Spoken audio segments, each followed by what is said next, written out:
Langit di atas Banyuwangi malam itu menggantung berat, seperti lembar kain gelap yang siap menumpahkan segala kutukan yang telah lama tersembunyi. Awan menggulung perlahan di atas kota, menciptakan kesan bahwa waktu berjalan lebih lambat dari biasanya.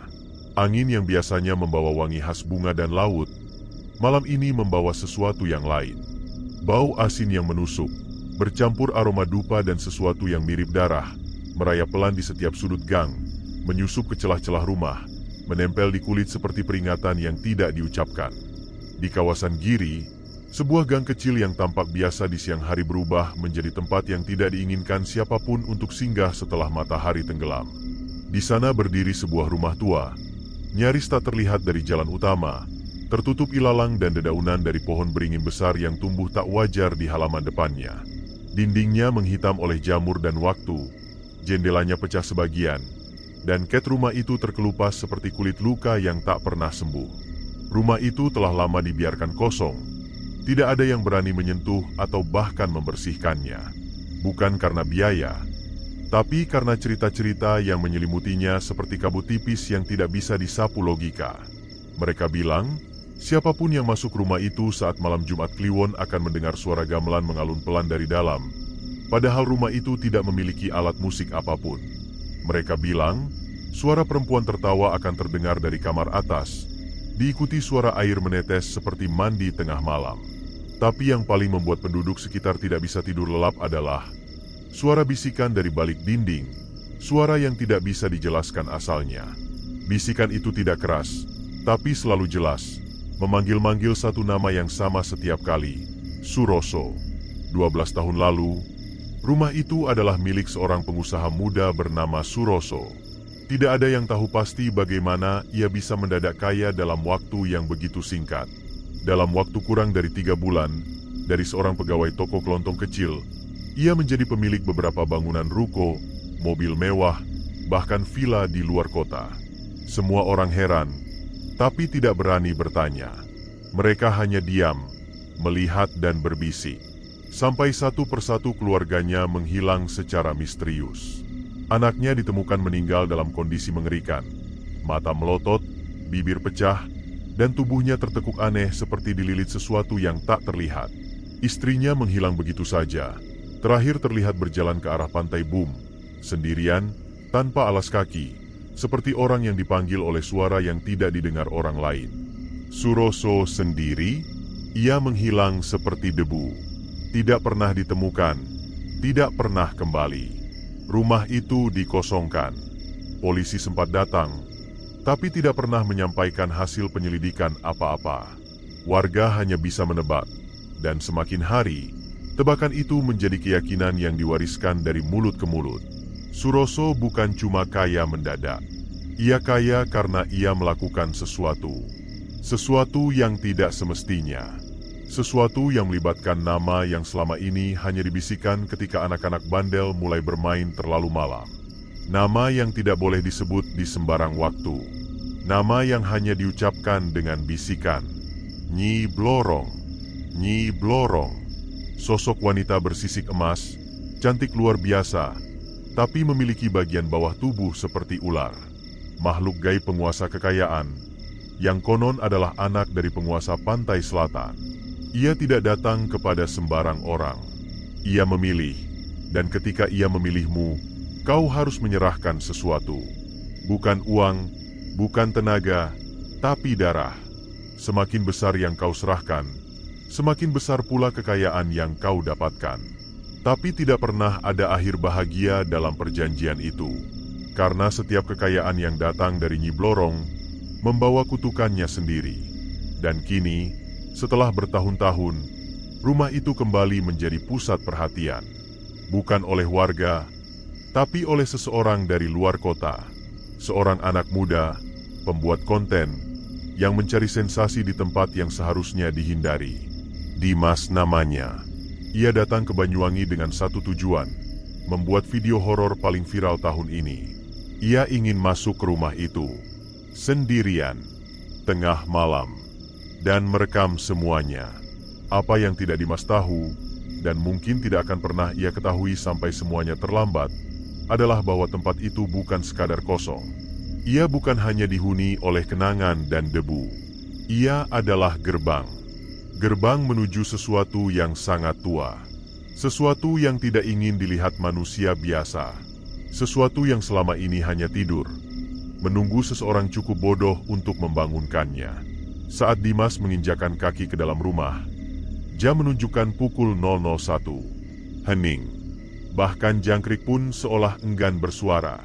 Ia menyalakan kameranya, melangkah perlahan menyusuri ruang demi ruang yang gelap dan berdebu. Tapi pada layar kameranya, muncul sesuatu yang tidak ia lihat dengan mata telanjang. Garis-garis samar berwarna hijau berkilau, seperti sisik, seperti kulit ular. Dan dari kejauhan, terdengar suara. Bukan langkah kaki, bukan pintu yang berderit, tapi nyanyian. Lembut.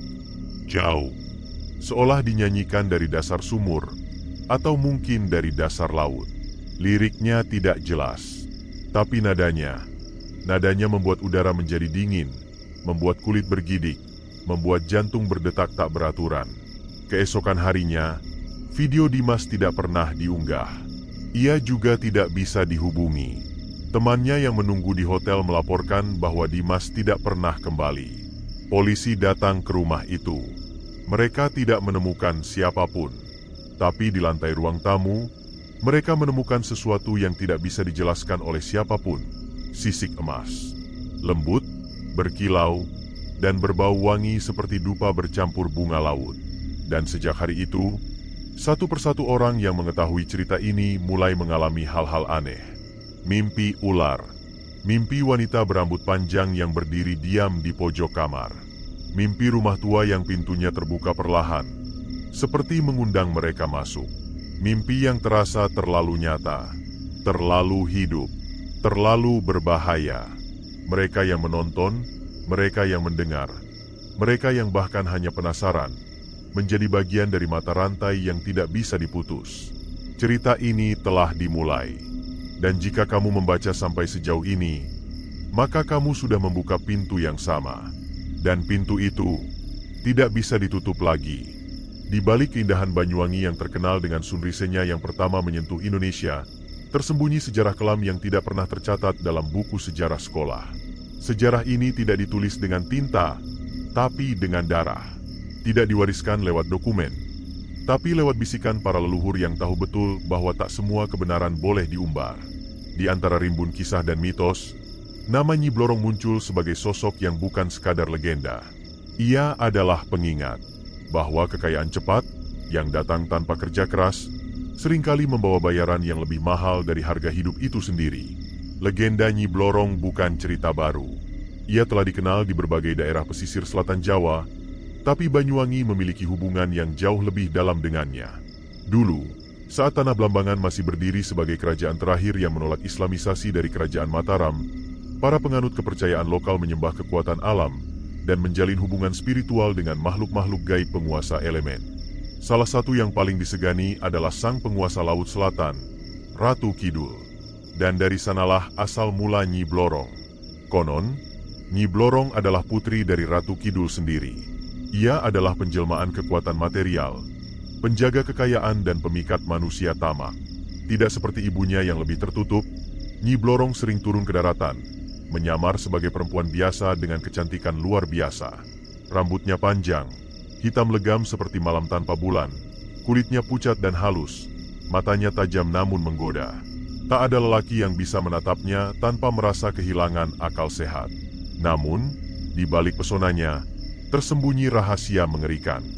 Bagian bawah tubuhnya adalah ular, panjang, berkilau, bersisik emas. Dan siapapun yang melihat wujud aslinya biasanya tidak akan pernah bisa menceritakannya kembali. Di masa kolonial, kabarnya para bangsawan yang mendadak kaya dan memiliki pengaruh besar di Banyuwangi punya satu kesamaan. Mereka pernah menghilang beberapa hari ke sebuah tempat di dekat pantai. Ketika kembali, mereka berubah.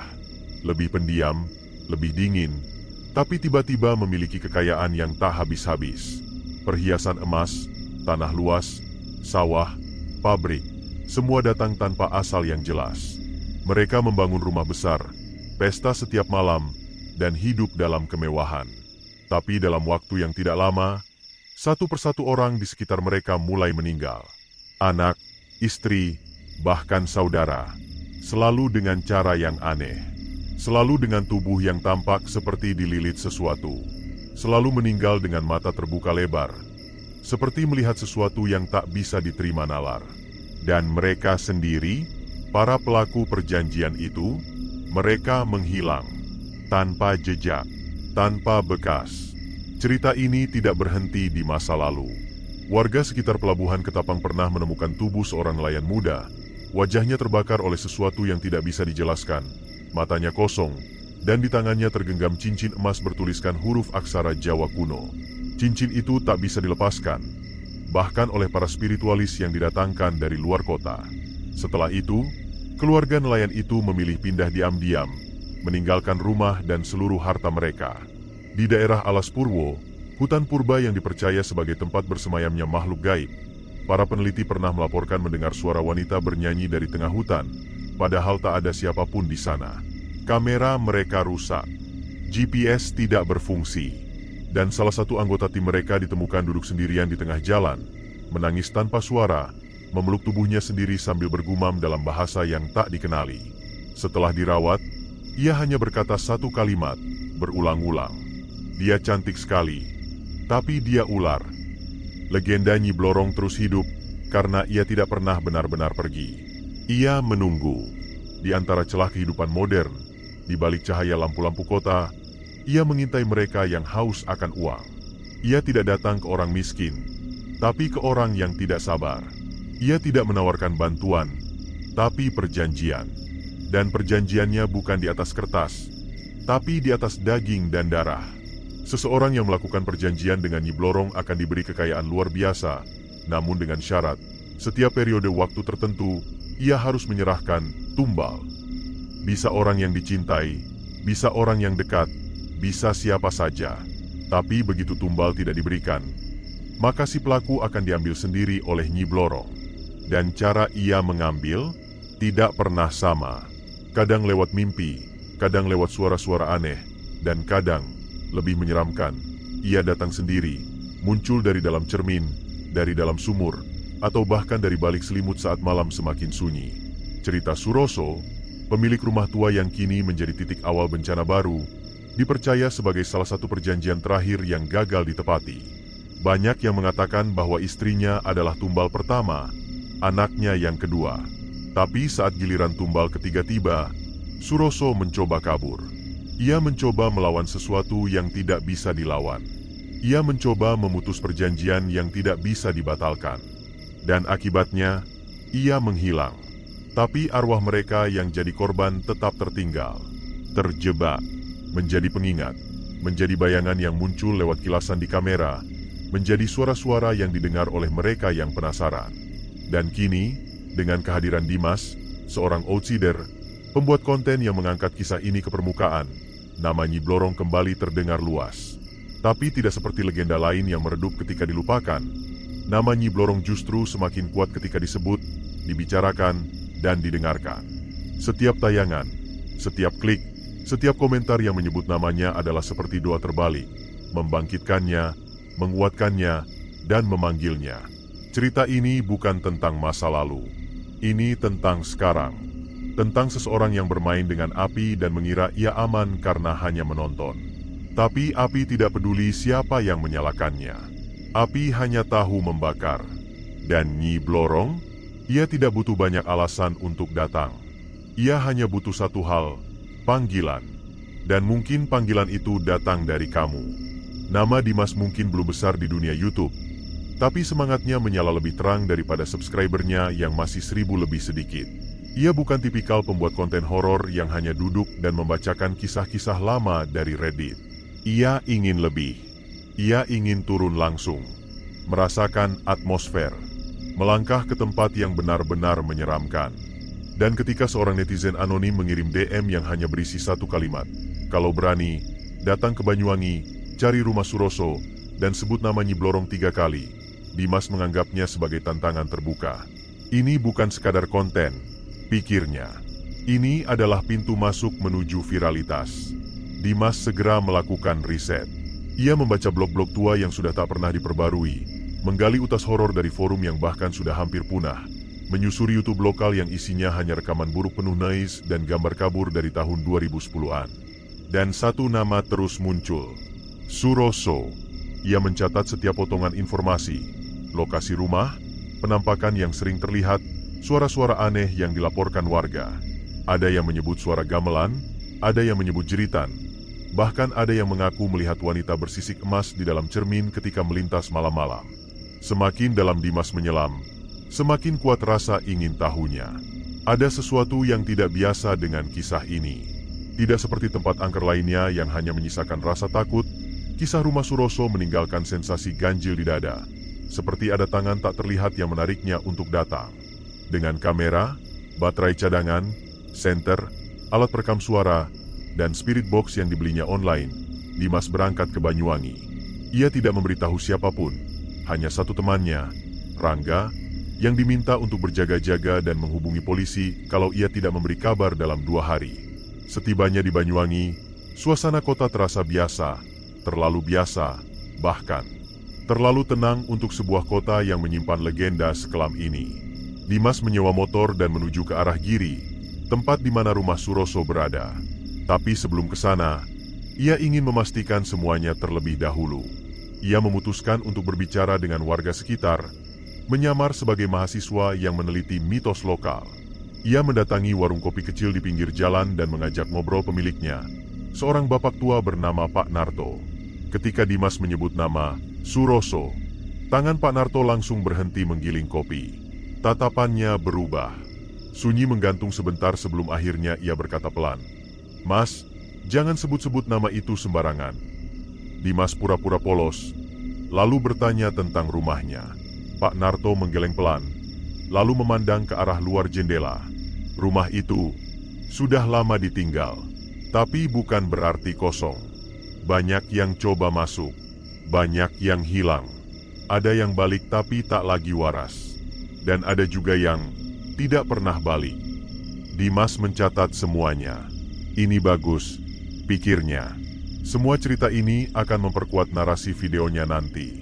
Ia mulai merekam suara-suara testimoni warga dengan ponselnya, memotret ganggang sempit, dan menyusun naskah pendek untuk pembukaan vlognya. Tapi ada satu hal yang ia abaikan. Tatapan warga yang selalu sama saat ia berpamitan. Tatapan campur aduk antara kasihan dan ngeri. Seperti melihat seseorang berjalan menuju liang kubur dengan sukarela. Malam pertama, Dimas belum masuk ke rumah. Ia hanya mengamati dari jauh. Ia berdiri di ujung gang, menyalakan kameranya, dan merekam suasana rumah dari kejauhan. Kamera menangkap sesuatu yang tidak ia lihat langsung. Jendela di lantai 2 yang sempat terbuka sedikit, lalu tertutup kembali dengan pelan. Ia mencoba meyakinkan dirinya bahwa itu hanya angin. Tapi tidak ada angin malam itu. Daun-daun di pohon pun diam, seolah enggan bergerak.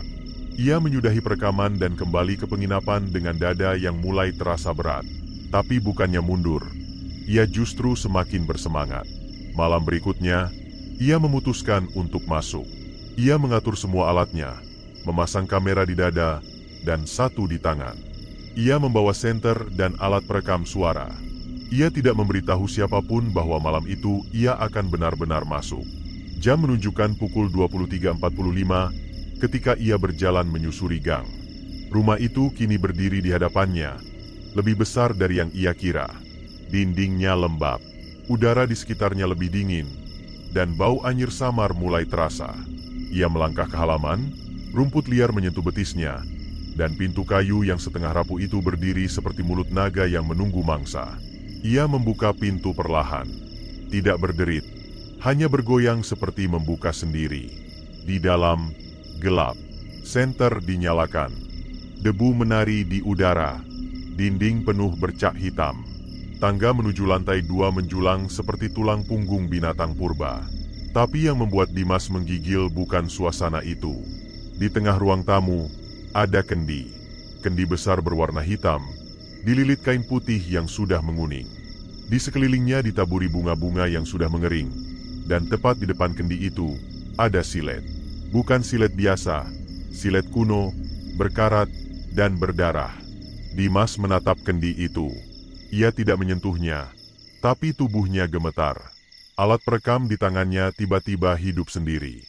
Layar menyala, dan dari speakernya terdengar suara lirih, pelan, seperti bisikan dari dalam air. "Namaku, Glorong." Dimas menjatuhkan alatnya. Kamera tetap merekam, tapi ia tidak sadar. Di layar belakangnya, sebuah bayangan melintas. Bukan bayangan manusia, tapi bayangan sesuatu yang melata, panjang, bersisik. Dan saat ia membungkuk mengambil alat itu, senter menyinari dinding tepat di depannya. Ada tulisan, dengan darah. 1 sudah datang, 2 lagi menunggu. Rumah itu seolah bernapas dalam diam. Dimas berdiri kaku di depan tulisan berdarah di dinding. Tubuhnya mulai dingin meski udara di luar panas. Nafasnya naik turun tak teratur. Telapak tangannya basah, dan jantungnya berdetak lebih kencang dari biasanya. Ada bisikan halus di telinganya, seperti desir pasir diseret angin. Tapi ia tahu persis, tidak ada angin di dalam rumah itu. Ia mencoba berpikir rasional. Tulisan darah bisa saja dibuat orang iseng. Tapi isi kalimat itu menghantam batinnya seperti palu. 1 sudah datang, 2 lagi menunggu. Siapa yang 1? Siapa 2 lainnya? Atau siapa yang menunggu? Ia melangkah perlahan ke arah tangga. Setiap anak tangga yang diinjak seolah mengeluh, mengaduh dalam bunyi reot kayu tua yang menahan tubuh manusia untuk terakhir kalinya. Lantai 2 terasa lebih gelap, lebih padat, dan lebih sunyi. Setiap langkah seperti masuk ke perut monster yang sudah lama kelaparan. Ruangan pertama di kanan adalah kamar tidur. Dipenuhi debu, kasur busa hancur dimakan waktu, lemari terbuka separuh dan isinya sudah habis. Tapi dinding kamar ini berbeda. Ada puluhan coretan, goresan tangan, angka, simbol, beberapa huruf Jawa kuno. Tapi yang membuat bulu kuduk Dimas berdiri adalah satu pola yang terus berulang. Segitiga merah mengarah ke atas. Segitiga, tertulis di dinding, di meja, bahkan digores di lantai dengan paku karat yang masih tertancap. Ia menyorotkan senter ke sisi kanan kamar. Ada cermin besar, retak di sisi atas. Dan untuk sesaat, ia seperti melihat gerakan samar di dalam bayangannya. Tapi saat ia menoleh, tak ada siapa-siapa. Ia menatap kembali ke cermin. Wajahnya sendiri. Tapi di belakang, jauh di sudut cermin, ada siluet tinggi, ramping, berdiri diam. Dimas membalikkan badan. Kosong. Ia mencoba tertawa kecil, menenangkan diri. Tapi saat ia menyorotkan kembali senter ke cermin, kini siluet itu lebih dekat. Wajahnya tidak terlihat. Hanya rambut panjang dan kulit yang seperti sisik mengkilap. Dan saat ia melangkah mundur dengan gugup, senter padam. Gelap total. Dalam gelap itu, Dimas mendengar sesuatu. Bukan bisikan, bukan langkah, tapi suara berat menyeret sesuatu. Seperti tubuh panjang yang melata dan menggores lantai kayu tua. Brak, pintu kamar terbanting menutup sendiri. Dimas memukul-mukul saklar senter. Nyala. Tapi kini, cermin itu retak total. Di permukaannya muncul tulisan samar, seperti digores kuku. Kamu sudah dipilih. Ia kabur dari kamar itu, nyaris jatuh dari tangga. Nafasnya memendek, tubuhnya berkeringat deras. Ia berhasil keluar rumah dan berlari ke penginapan. Tak peduli kamera yang jatuh, alat yang tercecer, atau tas yang tertinggal. Malam itu, ia tak tidur. Lampu semua dinyalakan. Tapi matanya tak lepas dari jendela. Karena sepanjang malam, ia merasa sedang diawasi. Keesokan paginya, Dimas kembali ke rumah itu, bersama pemuda lokal yang ia bayar sebagai pemandu. Tapi saat mereka tiba, rumah itu terkunci. Gembok besar menggantung di pintu. Dimas bingung. Ia bersumpah tidak mengunci apapun. Tapi yang lebih aneh, semua alatnya, kamera, tas, bahkan tripod, sudah tidak ada. Mas yakin masuk sini tadi malam? Tanya pemuda itu. Dimas mengangguk. Ia tunjukkan fotage pendek yang terekam di HP. Pemuda itu mendadak pucat. Mas, Itu rumah beneran udah dikunci warga sejak 3 tahun lalu. Kunci duplikatnya cuma kepala desa yang punya. Gak ada yang boleh masuk. Dimas mulai panik. Apa yang ia masuki semalam? Apa yang ia lihat? Apa yang membukakan pintu itu? Setelah pemuda itu pergi, Dimas duduk di bangku kayu dekat warung. Tangannya masih gemetar. Ia buka galeri ponselnya. Cek hasil rekaman. Semua terlihat normal, hingga pada menit ke-13.47. Saat ia menyorot kendi, ada satu frame yang terhenti sendiri. Gambar terdistorsi, tapi di tengah layar ada wajah. Wajah perempuan. Matanya kuning keemasan. Lidahnya bercabang. Senyumnya bukan senyum manusia. Dan di bawah gambar itu muncul sendiri satu file suara. Tidak ia rekam, tidak ia buat, ia putar. 2 lagi, menunggumu. Suara itu bukan dari dunia ini. Dimas membekukan layar. Ia mencoba menghapus file itu, tapi tidak bisa. File corrupted, tertulis di layar. Dan saat ia kembali ke galeri foto, semua foto yang ia ambil di rumah itu kini berubah. Semua menjadi satu gambar, sebuah lubang gelap. Lubang dalam, dan di dalamnya ada mata mengintip. Hari-hari setelah kunjungan ke rumah itu menjadi awal dari kejatuhan yang tidak disadari Dimas. Sepulang dari Banyuwangi, ia kembali ke Jakarta dengan niat menyusun semua footage dan merilis video investigasi bertahap. Ia ingin membagi cerita itu menjadi beberapa part, memancing rasa penasaran penonton dengan cliffhanger, memaksimalkan engagement, seperti strategi YouTuber horor profesional. Tapi sejak malam pertama di kamar kosnya, sesuatu berubah. Kucing liar yang biasa mondar-mandir di lorong kos, tiba-tiba tak terlihat. Jangkrik-jangkrik yang biasanya berisik di luar jendela mendadak lenyap. Dan bau, entah dari mana asalnya, seperti amis bercampur bunga kenanga busuk, perlahan muncul tiap malam. Dimas pikir itu cuma efek psikologis dari pengalaman di Banyuwangi. Namun saat pagi tiba dan ia turun ke lantai bawah, ia mendengar kabar. Seorang tetangga kos ditemukan meninggal di dalam kamar. 1 jam sebelumnya, kata teman sekamar korban, ia sedang membuka video dari YouTube Dimas, trailer pertama yang baru diunggah tengah malam. Korban katanya tiba-tiba mematung, pupil membesar, lalu tersungkur. Tidak ada bekas luka, tidak ada serangan jantung, tapi wajahnya menyeringai, seperti orang yang melihat sesuatu yang terlalu mengerikan untuk dijelaskan. Dimas langsung panik. Ia hapus trailer itu dari channelnya, tapi sudah sempat ditonton 1000 orang. Beberapa penonton mulai mengirim komentar aneh. Ada yang mengaku melihat bayangan wanita berdiri di pojok video. Ada yang mendengar suara yang tidak sinkron dengan footage. Ada juga yang bilang, setelah nonton videomu, aku mimpi ditarik ke lubang gelap dan dipaksa berlutut di depan wanita bersisik emas. Dimas makin takut. Malam-malam berikutnya, ia mulai mengalami gangguan yang tidak masuk akal. Telepon berdering tengah malam, tapi saat diangkat, hanya ada suara gamelan diselingi bisikan. Laptopnya menyala sendiri, dan video dari rumah Suroso terbuka otomatis, dengan layar yang hanya menunjukkan kendi hitam itu, terus, menerus, seolah tak bisa dihentikan. Temannya, Rangga, satu-satunya orang yang tahu soal perjalanan itu, tiba-tiba menghilang. Tidak menjawab pesan. Tidak masuk kerja, tidak terlihat di media sosial. Dimas mencoba ke rumahnya, tapi pintu dikunci dan tetangganya bilang Rangga pergi ke tempat dukun beberapa hari lalu dan belum balik. Malam harinya, Dimas mendapat voice note yang aneh dari nomor tak dikenal. Isinya, suara Rangga. Suara itu gemetar, panik. Mas, apa yang kau bawa dari Banyuwangi itu bukan hanya cerita, bukan hanya video, itu sesuatu yang hidup. Dia ikut kau pulang. Dia masuk ke kita semua, jangan unggah video itu. Mas, jangan.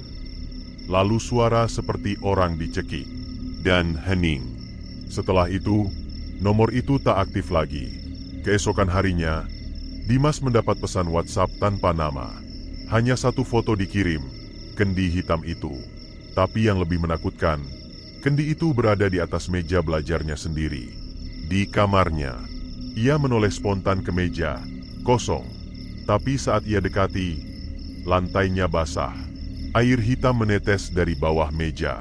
Dan entah dari mana, ada bau amis yang menusuk hingga ke langit-langit hidung. Tak kuat lagi, Dimas pergi ke seorang ustaz yang sering viral karena menangani kasus gangguan jin. Ustaz itu tak banyak bicara setelah melihat rekaman-rekaman Dimas. Hanya menunduk, lalu mengangguk pelan, dan berkata, "Ini bukan jin biasa. Ini bukan roh penasaran. Ini sosok tua, kuno, lebih tua dari kerajaan-kerajaan Jawa. Yang kamu ganggu bukan sekadar legenda. Kamu sudah masuk dalam perjanjian lama." Ustaz itu menyebut nama yang selama ini Dimas hindari. Nyi Blorong. Ia menuntut tumbal, lanjut sang ustaz. Kalau kau sudah melihat matanya dalam cermin, maka tumbal akan ditagih. Bukan darimu, tapi dari orang-orang terdekatmu. Setiap hari, satu orang, hingga kau sendiri yang menyerahkan diri. Dan hari-hari berikutnya membuktikan semua itu bukan bualan. Teman SMP Dimas meninggal dalam kecelakaan. Kakak sepupunya ditemukan meninggal di toilet dengan mata terbelalak. Bahkan mantan pacarnya mengirim pesan terakhir yang hanya berisi foto, segitiga merah dengan simbol kendi di tengahnya. Lalu ia menghilang, tak bisa dihubungi. Jumlahnya mulai dihitung Dimas. 1, 2, 3, 4. Dan di mimpinya yang berulang, ia selalu melihat pemandangan yang sama. Dirinya berdiri di tepi lubang besar, di dalamnya puluhan tangan terjulur, dan di seberangnya. Nyi Blorong menunggu, mengenakan kain hijau, tubuh bagian bawahnya seperti ular, dan kulitnya berkilau emas. "Kalau tak kau pilih," ucapnya di mimpi itu, "aku akan pilih untukmu, tapi tetap harus genap 7. Dan saat Dimas bangun, ia menemukan sesuatu di balik pintu kamarnya, rambut panjang yang basah, dan satu silet berkarat. 3 hari setelah pertemuannya dengan sang ustaz, Dimas menghilang dari media sosial. Ia menonaktifkan YouTube, Instagram, bahkan menghapus semua jejak digitalnya sebisa mungkin. Ia menyangka, jika semua video dan rekaman telah lenyap dari internet, maka kutukan itu juga akan ikut terkubur bersama data yang dihapus. Ia salah, karena satu malam, saat terjebak insomnia, Dimas iseng membuka akun YouTube baru yang ia buat tanpa nama. Dan di bagian rekomendasi, ada satu video dengan thumbnail yang membuat darahnya membeku, kendi hitam. Judulnya, Misteri Rumah Kutukan di Banyuwangi Full Footage tanpa sensor. Uploadernya akun anonim bernama Ratu Hijau 87. Tanpa profil, tanpa deskripsi, hanya satu video, dan itu adalah rekaman milik Dimas. Tapi versi ini jauh lebih mengerikan. Ada potongan yang tidak pernah ia ambil, seperti kamera yang merekam dirinya sendiri saat tidur, atau tangga rumah Suroso yang seolah berdarah. Bahkan, ada cuplikan seseorang menyebut namanya pelan-pelan di balik pintu. Video itu telah ditonton 721.000 kali hanya dalam waktu 2 hari. Dan komentar-komentarnya bukan komentar biasa. Sebagian penonton mengaku merasakan perut panas seperti terbakar, mimpi buruk dengan ular emas, atau suara perempuan yang menangis dari belakang kepala mereka saat mereka menonton. Beberapa bahkan mulai mengunggah testimoni sendiri. "Aku mimpi rumah itu. Sama persis. Padahal aku gak tahu Banyuwangi di mana. Ada suara ketawa di headphoneku. Tapi saat kuputar ulang, gak ada di videonya. Setelah nonton ini, adikku kejang-kejang tengah malam. Dokter bilang epilepsi. Tapi dia terus bilang, dia datang dari kendi." Dimas panik. Ia coba melacak akun itu, tapi semua jejak digitalnya mengarah ke IP luar negeri, tak bisa dilacak. Ia laporkan ke YouTube, tapi belum sempat diproses. Video itu sudah reupload oleh akun-akun lain. Di TikTok, potongan-potongan video itu berubah jadi tren horor, kutukan kendi. Banyak konten creator ikut membuat reaksi, dan anehnya, semua yang memanfaatkan footage itu mengalami nasib yang mirip. Sakit mendadak, menghilang tanpa kabar, atau seperti kasus tragis seorang influencer muda, ditemukan meninggal di studio rekamannya.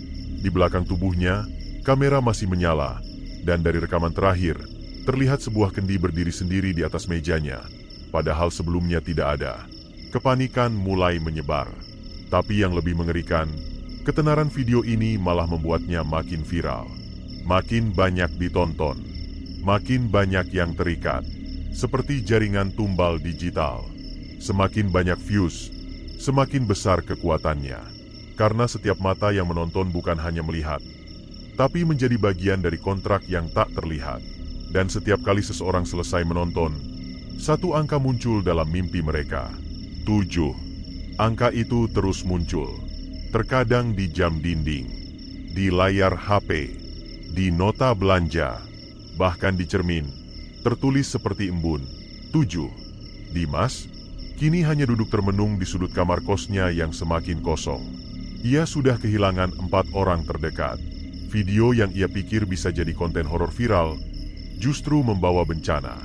Tapi anehnya, subscribersnya naik terus. Bahkan channel lama yang ia hapus, kini aktif lagi sendiri. Dengan nama yang berubah, Dimas Blorong Official. Dan video pertamanya, wajahnya sendiri, tengah malam, di depan kamera, dengan tatapan kosong. Ia tidak pernah merekam itu. Dan dalam video itu, Dimas hanya berkata satu kalimat. Sudah 4, 3 lagi. Kalau bukan kalian, siapa? Setelah video itu muncul, banyak orang mengaku mimpi yang sama di malam yang sama. Dimas berdiri di tepi lubang gelap, dengan kendi di tangan, dan Nyi Blorong di belakangnya, membisikkan satu nama. Nama mereka. Di sebuah ruangan sunyi yang dindingnya lapuk dimakan jamur dan udara basah menyelimuti tiap sudutnya, tubuh Dimas kini menjadi simbol dari sesuatu yang tak lagi manusia. Ia tetap hidup, tapi tak lagi bernyawa. Ia tetap bergerak, tapi bukan atas kehendaknya sendiri. Kamera terus menyala, lampu softbox tak pernah padam. Setiap malam, selalu ada konten baru yang muncul di channelnya. Video-video itu muncul seperti diketik oleh tangan hantu. Tak ada jeda produksi, tak ada waktu untuk istirahat. Internet menjadi saluran baru bagi sesuatu yang selama ini hidup dalam bisikan dan sesajen. Kutukan kuno yang dulu butuh kemenyan dan kamar gelap, kini hanya perlu jaringan wifi dan tombol upload. Dunia digital yang seharusnya menjadi ruang logika dan data kini menjadi altar baru, tempat makhluk-makhluk lama kembali menemukan rumahnya. Channel Dimas kini bukan sekadar kanal konten horor. Ia berubah menjadi labirin virtual. Setiap video memiliki simbol-simbol tersembunyi, montase aneh, dan frame-frame kilat yang hanya bisa dilihat jika diperlambat berulang kali. Muncul wajah-wajah yang tak dikenali, tempat-tempat yang belum pernah ada di peta, bahkan gerakan-gerakan tubuh yang terasa seperti ritual, samar, namun konsisten. Banyak yang mulai menduga, siapapun yang menonton dengan durasi penuh akan menjadi bagian dari siklusnya. Bukan hanya sebagai penonton, tapi penerus. Komentar-komentar di setiap video kini bukan lagi penuh candaan atau rasa penasaran. Mereka menjadi seperti doa-doa yang hilang akal. Kalimat-kalimat tanpa makna yang ditulis ratusan kali oleh akun berbeda. Ada yang mengulang angka, ada yang menulis ulang nama-nama korban. Beberapa akun mendadak menjadi akun kosong setelah berkomentar. Username mereka hilang. Profil mereka bersih. Seolah mereka tak pernah ada. Tapi jejaknya tetap ada. Seperti darah yang sulit dibersihkan dari lantai basah. Media mulai memberitakan anomali channel tersebut. Tapi setiap kali artikel diunggah, jurnalis yang menulisnya selalu menghilang dari kantor sehari setelahnya. Stasiun televisi lokal yang mencoba membahasnya secara live mengalami gangguan teknis. Suara pembawa acaranya berubah menjadi gema tanpa isi. Kamera mereka mati, dan saat tayangan kembali, hanya muncul layar hitam dengan kendi hitam di tengah layar. Tumbal ke-7 telah lengkap, tapi kekuatan yang dilepaskan belum selesai. Karena bukan hanya 7 yang akan tumbang. Kini, setiap viewer adalah benih. Setiap like, setiap share, setiap lonceng notifikasi yang dinyalakan adalah penanda. Semakin banyak yang menyaksikan, semakin lebar pintu yang dibuka. Kutukan itu tak lagi bersifat lokal, tak lagi berdiam di hutan atau laut selatan. Ia hidup di dalam layar, di balik notifikasi, di balik algoritma. Dan kini, mereka yang menonton tak sadar bahwa mereka sedang dipilih oleh sistem yang tak mereka kenal, oleh kekuatan yang bukan berasal dari bumi ini, tapi dari bawahnya. Tidak ada lagi Suroso, tidak ada lagi Ustaz, tidak ada lagi cara untuk bertobat. Karena kutukan ini bukan ingin disembuhkan, ia ingin dikenang, disukai, diviralkan. Dan jika seseorang berpikir untuk berhenti menonton, sudah terlambat. Karena bahkan saat layar dimatikan, suara kendi itu masih bergemerincing dari dalam kepala mereka. Tidak keras, tidak mengganggu, hanya cukup untuk terus diingat.